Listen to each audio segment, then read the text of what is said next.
Candlepin bowling is a New England tradition and a sport enjoyed by both girls and boys of all ages.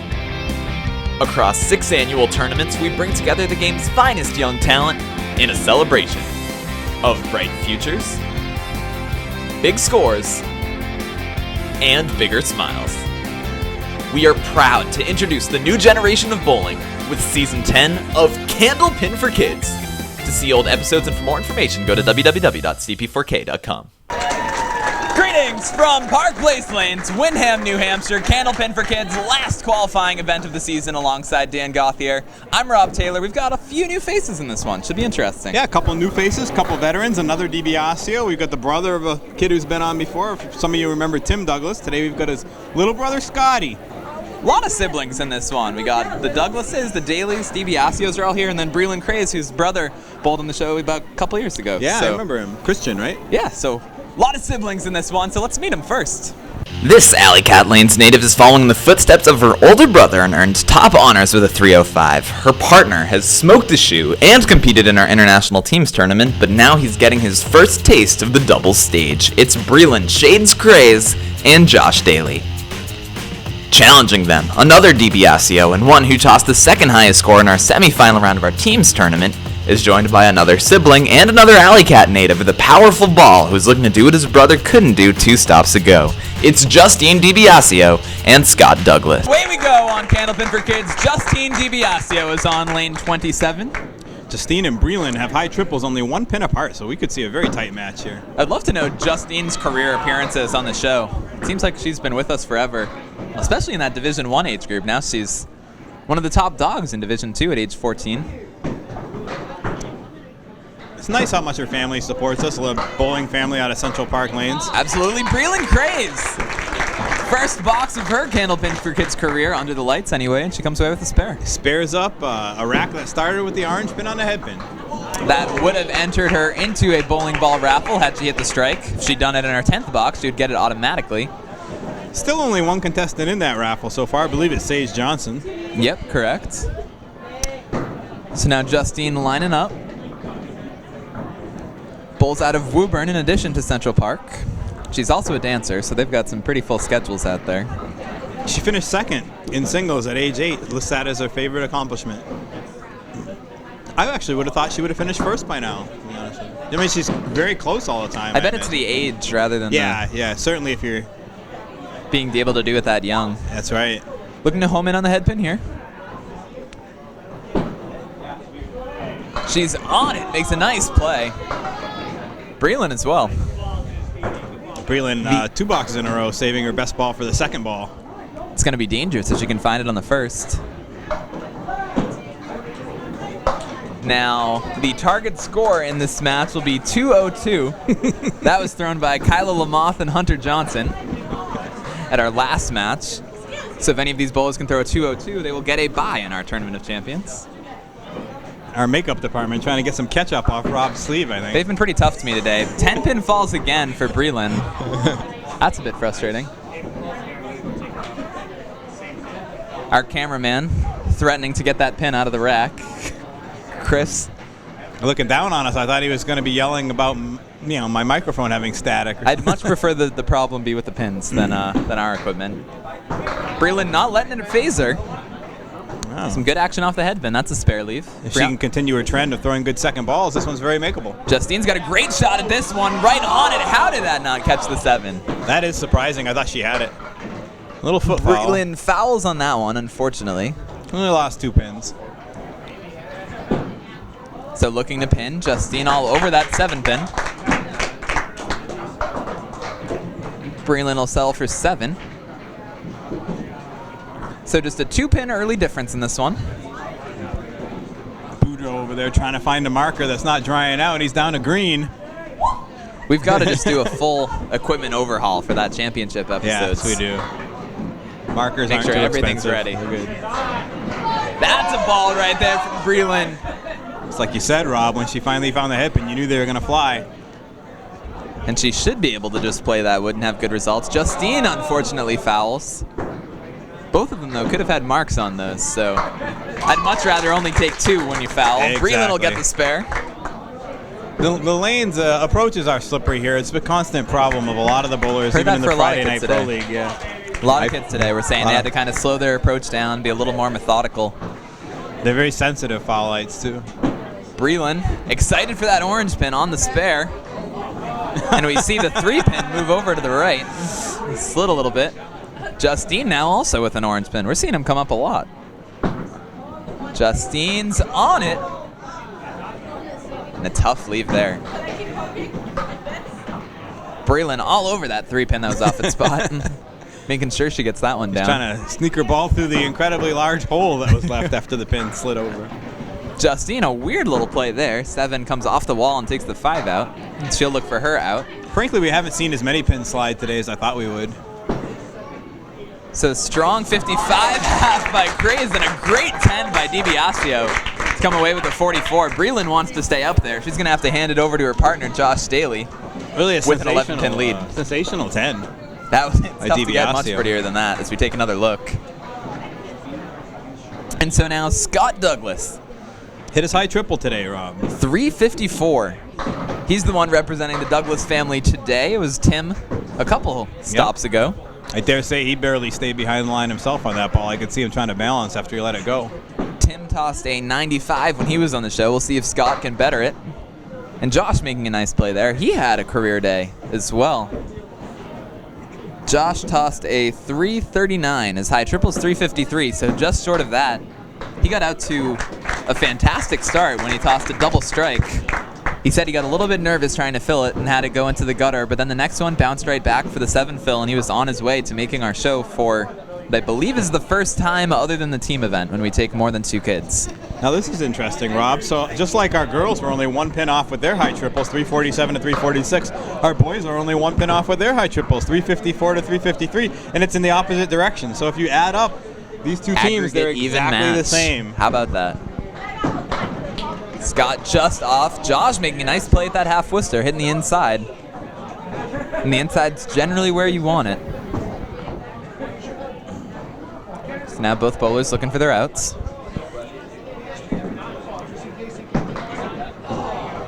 Some tough outs there. And it is funny, you mentioned last episode how we get spoiled by those Division I bowlers who go and put up 4 marks and a half, and then when the older kids do it, it doesn't seem as special anymore, even though it's impressive feats. It's been crazy. The 11 and under is typically somebody ends up throwing 4 or 5 marks in the game. Then we get to 11 and 12s, and it's been hard for them to follow up on that. It's definitely tough acts to follow. A lot of that, I think, is because that 11 and under age group is very 11 heavy, while our 12 to 14 is more near that 12. So although they're different divisions, the separation isn't quite as big, but it sure makes for entertaining matches. So now Josh, facing the 7-10 split. Where are you playing this one, Dan? He's got a double wood on the right, obviously. The only question is, does he want to try to go low or high? I favor high here. Hopefully your ball can hit a cap and go across the lane. Give him credit for committing to high. I'm thinking that cap between the 2 woods might be the spot. No, Your ball I might agree take the with you. 7. I also think it's a very tough piece of wood. I don't think you could hit it like that and not get either one. So tough break for Josh, who buried that head pin. Scott gains 2 as he looks to chip away into the lead. It's 9, but still early. Scott's favorite hobby, he likes playing hockey. Kind of looks like a hockey player. I can see it. Liz's hidden talent is getting on TV. I wonder if he's planning on photobombing our NESN episodes. Or making it himself. After that ball, Scott looked at his hand afterwards. We know the balls get a little slippery here at Park Place from some of the silicone on the decks. And it's a dry silicone, so it's you really can't get it off your balls by wiping them on a towel like you could if it was, wet oil. And as we now get into the 4th and 5th string some of these kids are throwing, could start to become a factor. Scott goes straight through. Josh takes 9, so both of our gentlemen looking to get their first mark of the match. Someone else who's going to be looking for a mark is Courtney Flood. She'll be trying to smoke the shoe after the break. Looking to extend the field's winning streak to 2. It's true, Rob. Coming in here, I had won 2 out of every 3 matches, and I've lost the first one today, so I need to rebound and win the next 2, or else John Steiner is going to be replacing me here on my Friday team. One of the kids who beats me. So Scott has a nice piece of wood on the right is where I'd be playing this one. See if he can slide it over. He's on it, but gets the cap, so just a little high and drives it straight back. Josh looking to kick into the 5, doesn't get it. Everything but carry it for Josh on that ball. Nice so these placement. two gentlemen haven't carried the extra pin, but they're neck and neck going into the break. The only difference is Breelan Crays 55 half. We'll see how these guys do down the home stretch and see if Courtney can smoke the shoe after the break. Hi, I'm Dan Shoegoth here. Welcome back. This is Smoke the Shoe, my favorite part of Candlepin for kids, and soon to be yours, right? Yeah. I'm with Courtney Flood. Courtney, you did something special today. You tied for second place, right? Were you excited? You had a one-string roll-off against, it was Marissa, wasn't it? Yeah. Was that fun, being up in front of everybody, bowling that one-string roll-off? Yeah, I was a little, nervous, too. Yeah, I bet, huh? Then you threw what did you throw? It was 100 and something, right? I think so, yeah. I think it was like 100, 203. That's a good score. I normally would have won, but you ran into a bowler who was on fire. Now, she came back and she won her first match, so that should put you in some pretty good shape today to come out and smoke me, right? Yeah. You know how this works? We're going to give you $20 if you can throw a strike, and we'll give you 10 if you can, and a gift certificate if you can just tie or beat me. Ready to go? All right, good luck. I'll throw the first ball. And I am joined by Michael Facebook Pelchat, who is scouting his competition today for the Tournament of Champions, and then he'll be bowling in the next match. So first order of scouting, Michael, who you like in this matchup? I'm feeling the little girl. She wasn't a very good bowler, as you can see. As you can see, Courtney tossed a 10 warming up for this box as Shu tried to get her to get all the good balls out of her system. But so far she's got the lead, that's right. So now you've got your eye on this match as you get ready for the Tournament of Champions. Anybody you're watching out for? No one. No one really. I was going to look out for Aaron Souza, but he didn't make it. So clear path. Courtney's on that head pin, trying to carry an extra. It's going to be a tough 10 for Courtney. Now you're bowling in our next match, and you had a heck of a day today. Tell us about your big game. I started off with a strike, and then after that I had a 10 and a double strike, so 160? Correct? 160, my highest single. So the folks will be able to see that in our Division 3 match. Courtney not able to do the trick against Dan Gauthier. She wins this one, but we'll get him next time. Join us for the second half.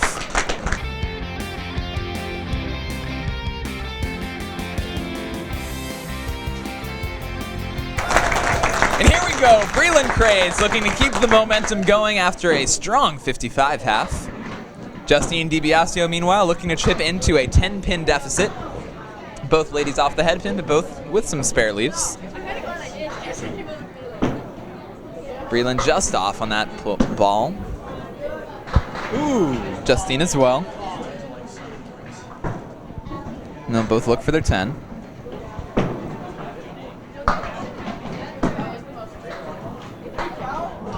So pair of nines out of the gate. We have a 10-pin match within single digits.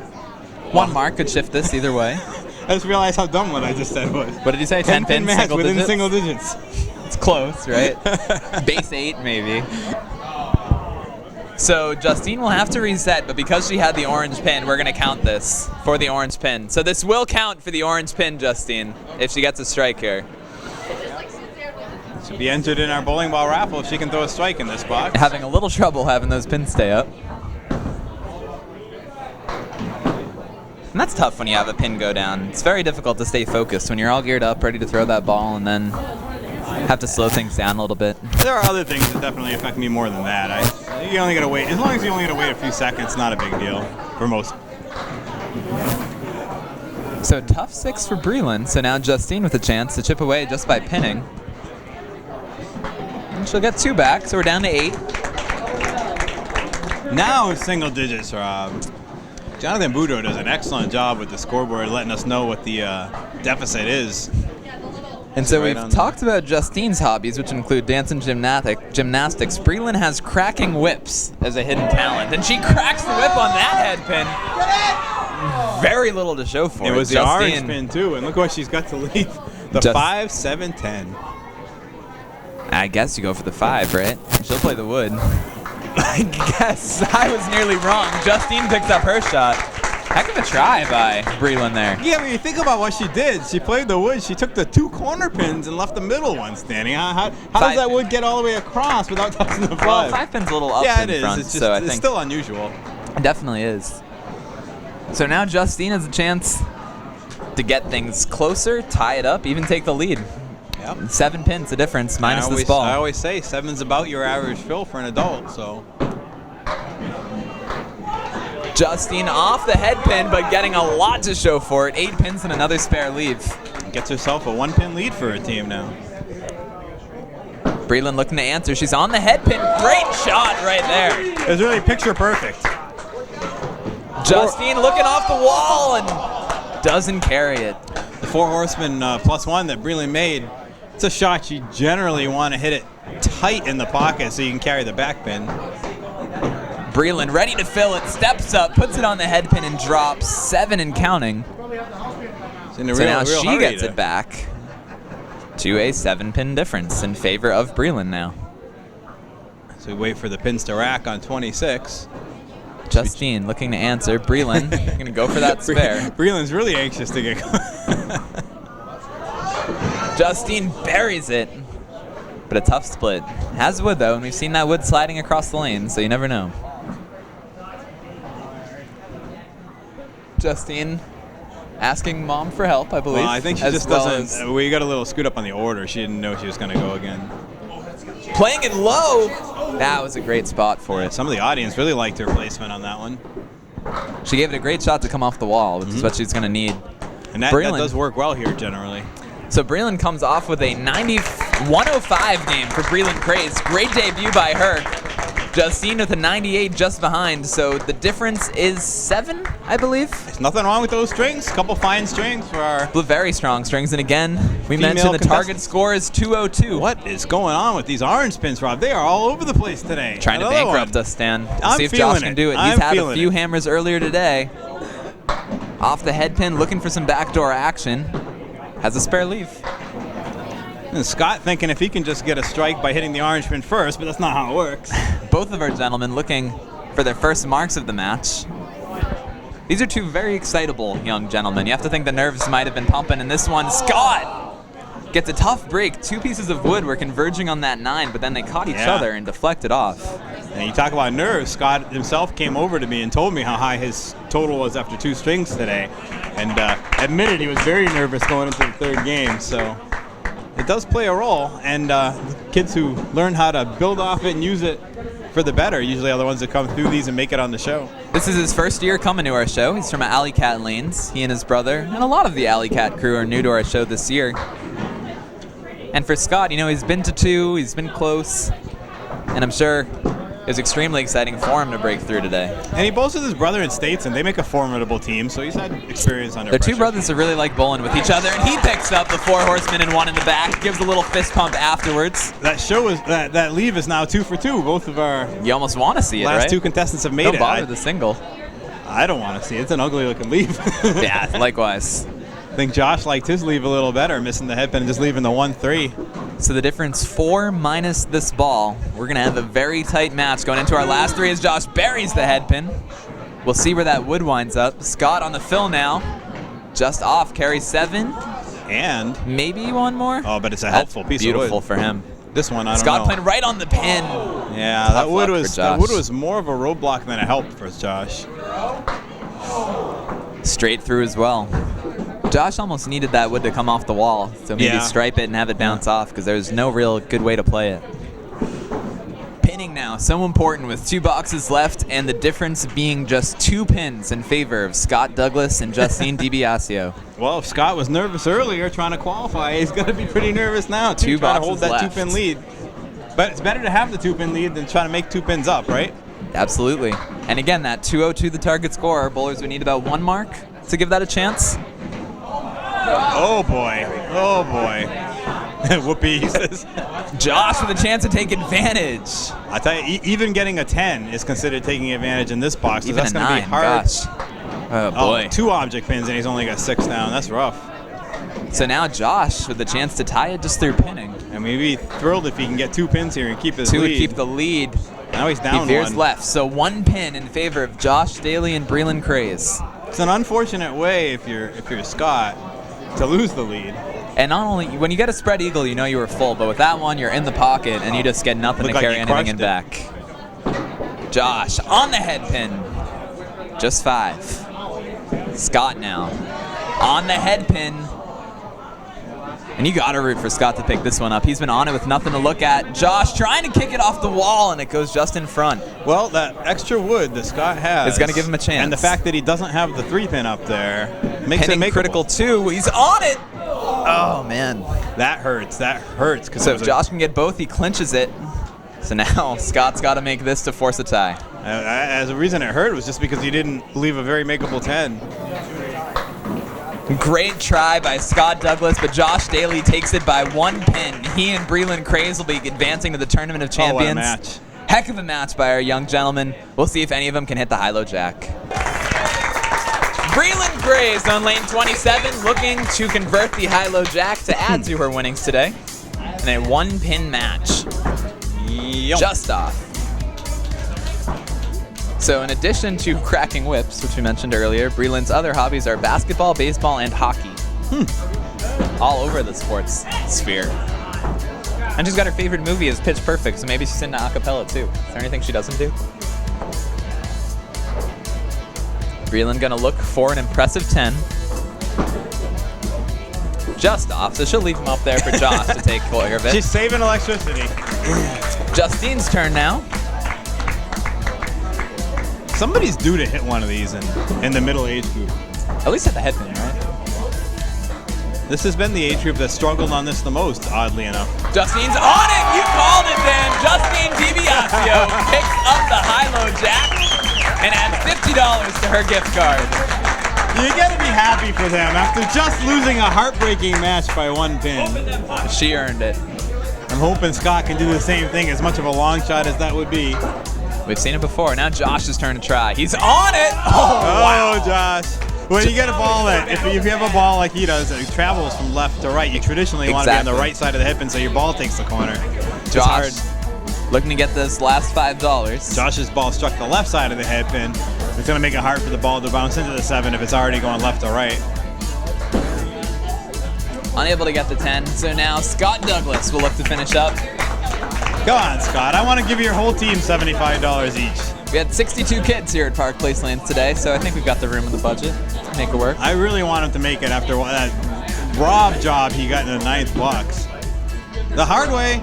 He's being strategic. You have better odds at a 10 if you take out that 7 pin, because then you only have to hit the object pin once in order to get the 10. Right, Rob. Oh, he's going for it. Again, it being wobbled. methodical, slowly moving from left to right across the lane. Did you notice how the 10 pin wobbled on that? Yet I don't think anything hit it. It was kind Maybe of a loose deck. I don't know.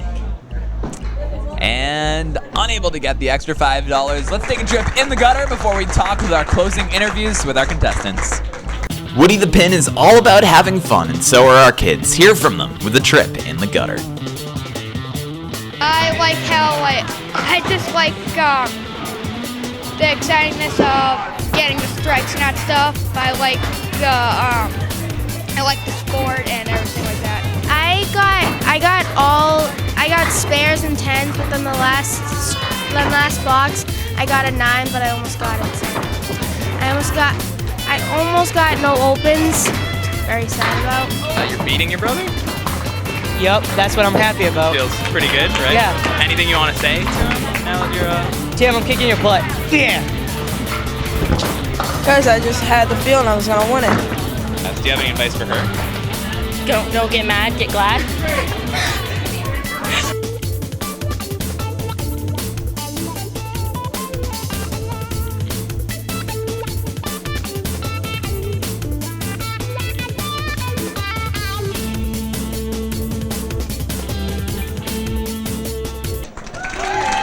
Welcome back on Candlepin for Kids. We just got a pretty crazy fact about Justine. You want to go through it, Shu? Thanks, Rob. Yes, Miss DiBiasio. We went back through our record books during the commercial break and found out you now have the record for the most high-low jacks. How many times is that?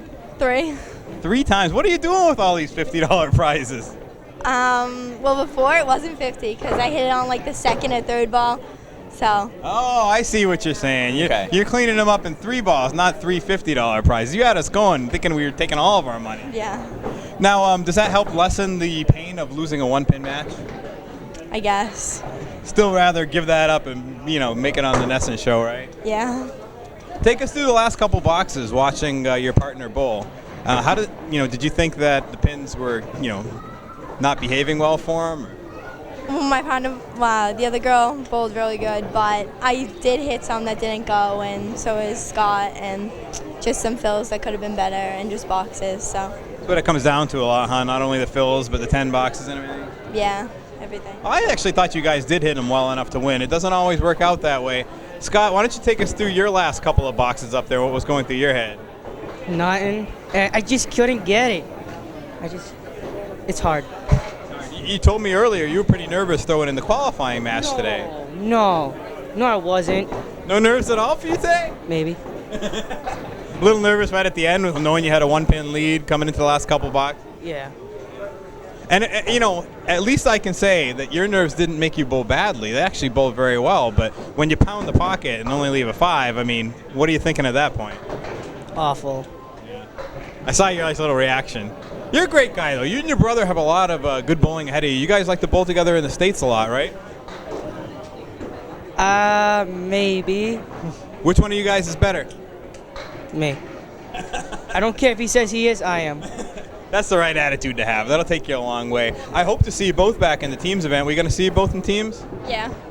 Maybe, I don't know. Hope so. It's in Woburn. We'd love to see you there, March 3rd. Congratulations today. Both bowled great.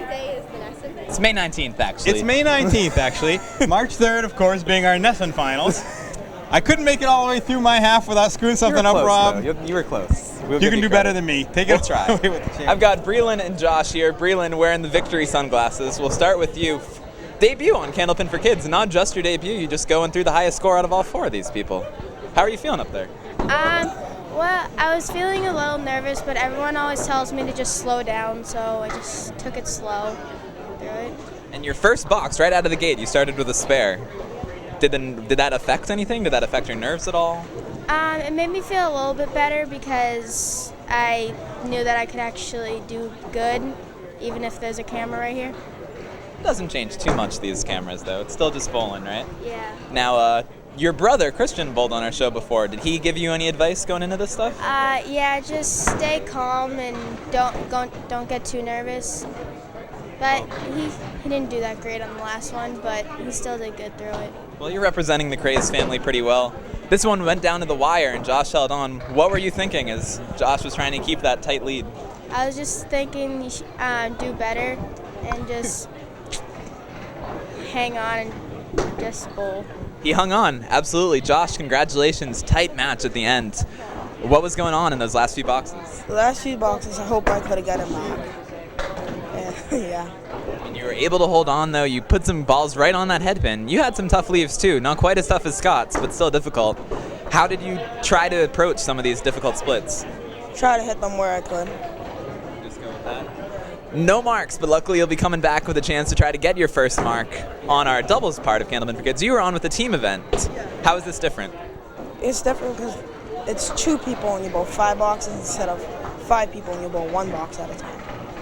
So, how did that change your bowling style? Did it affect anything? It's just better to bowl more than 1 box, and then it's just better because when you bowl 5 boxes, you get more chances to bowl. And when you get 1 box, you get just 1 turn, and then you're back down. You gotta wait till everyone's done. Yeah. So you had the chance to get into a rhythm today, and it worked out for you guys, hanging on with a 1-pin victory. So we're going to be seeing these 2 in our Tournament of Champions. They have a first-round matchup with Renee Whitelaw and Michael Pelchat, 2 kids who both qualified in the older age groups. Michael's going to be competing in the older age group in the next match, but I think these 2 can hang with them. It's incredible, Rob, thinking about that. Renee Whitelaw and Michael Pelchat both moving up, both qualifying in the older age group. These guys have to face them in the younger age group. Sounds like a challenge. I hope they're up for it. I know that they're up for it. Michael Pelchat will be in the next match, and if he could win that, and we're definitely looking ahead, you could see Renee and Michael facing each other in an older age group. I just want to see Michael and all the older kids beat our scores from the 11 and unders. These guys are putting up the scores to beat every week. That's a challenge, too. So we've got 2 spots left in our Tournament of Champions, which means you have to watch our Division III semifinal matchup. From Park Place Lanes in Wyndham, New Hampshire, we had a great day here. 62 kids and some big scores, too. On behalf of the entire Candlepin for Kids staff, thank you for joining us today, and be sure to check out all our matches on www.cp4k.com. So, Dan Gauthier's at my left. I'm Rob Taylor. Thanks for watching, everybody. Did she brag after the first game? Was she kind of... She didn't brag, no. No, wasn't rubbing it in. Were you rubbing it in? Do you want to rub it in her face? No, I don't like bragging to people. It's mean. How we doing? Good-ish. Good-ish. Yeah. Seems like Colleen dragged you over here. Yeah. What, why? because she wants to be interviewed. And I don't want to do it alone because he'll make me if I don't. And you're surrounded by some pretty crazy people here, it seems. Do you want to tell me about them? They're nice. What's your take on Scott? Yeah? What about Tim? He's nicer than Scott, let's just say that.